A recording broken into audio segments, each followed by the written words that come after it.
If you want yogurt that holds when you tip it to the side and doesn't fall out, this is what you should do. Add your yogurt inoculate to one of your glass jars and then add some warm milk. Hit it with a whisk to create a yogurt-rich milk slurry. Then tilt your jar to the side to coat it with a yogurt bacterial film. Next, add it back to your warm milk, whisk, and redistribute it between all of your yogurt jars. Now let's take a look at that technique in greater detail. All right, so I'm going to prep my inoculation while I wait for my heated milk to cool back down. So I heated my milk up to 180 degrees Fahrenheit and I'm now letting it cool down to 115 degrees Fahrenheit.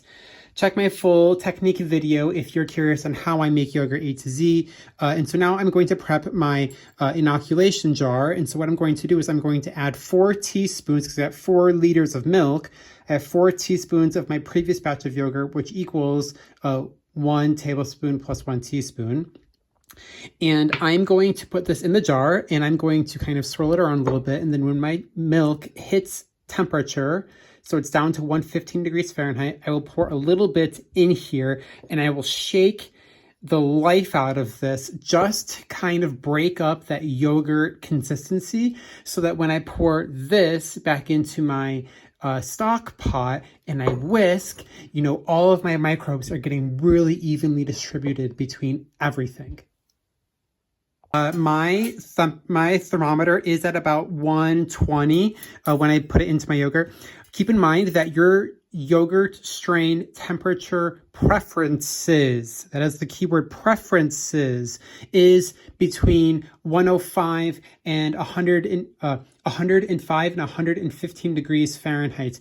120 will not kill your yogurt microbes. It is just a little bit too warm. So it's a quote unquote hot day for them. That's it. And so I am going to start my inoculation process with at 120, and I will still get high quality yogurt at the very end of this process. And so we're going to give it a little stir. All these bubbles that you're seeing on the top, perfectly fine and completely normal. I'm going to add a little bit. Learn to aim for the jar, Matthew. That's what I get for having an entire camera set up right here. I'm going to do one of these. And so what I've done is I've broken up all of my yogurt microbes and I've gotten this type of jar. Hang on, let me clean up real quick.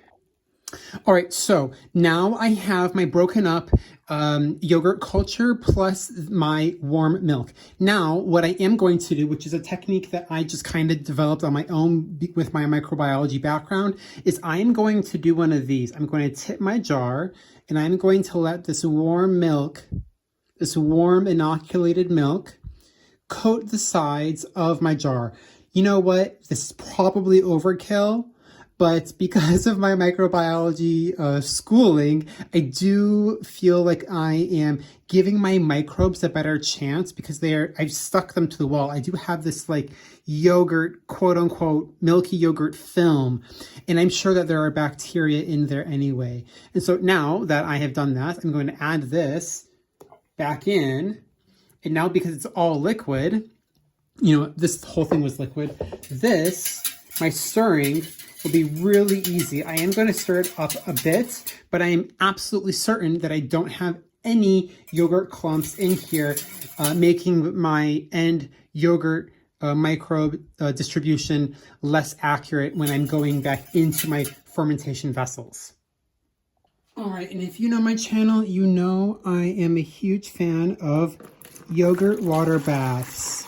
Now, this is the most accurate way to create a very stable temperature for your incubation for your yogurt. And this is the exact same technique that's used for very delicate custards that we use in baking. All right, so like I said, it's been about 3 hours and 45 minutes, and usually things that are in a water bath that have a more stable temperature around them are going to ferment quite a bit faster. And it looks like my water bath, it's only at 100, so I'm maybe even a little bit low, which is honestly quite surprising. I'm maybe at like 105. That's honestly lower than I usually like. I usually like my yogurt ferment water bath to be at 110. So I may add hot water to this depending on how set or unset this is. But let's take a look. Hang on. Oh, that's actually set. That's done. Can you see that?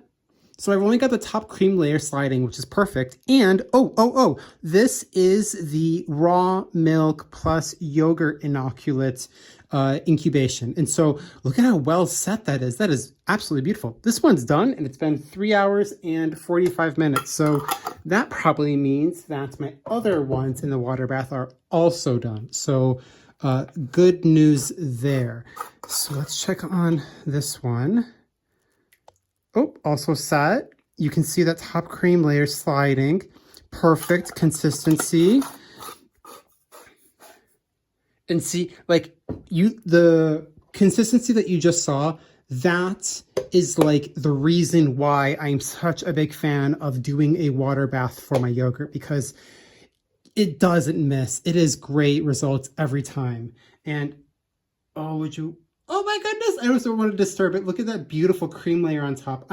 This has set. I'm not sure if you can see on the camera, but this is completely set. And I am actually not going to disturb that one because that one's going to be beautiful to look at tomorrow morning. All right, so now let's look at these. All right, good morning, everyone. It is next day. How about let's look at this yogurt. That looks pretty good. And so what I'm finding is my yogurt is actually so good that I'm horizontal. And that is completely staying. So the microbes on the side have completely helped me have a very consistent texture in my yogurt. And so now let's do a spoon test. Oh, look at how solid that is. And for those who are new, this top layer that is a little bit darker, that is a cream layer, and that is natural when you have, quote unquote cream on top yogurts.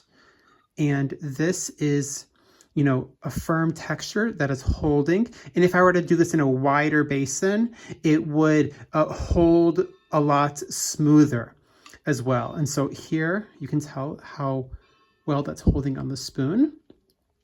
And so that is what, this is the reason why I always make sure that when I'm inoculating my yogurt and inoculating my milk, that I'm always coating the sides of the jar.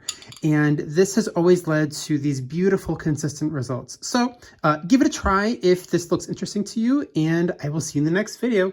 Bye.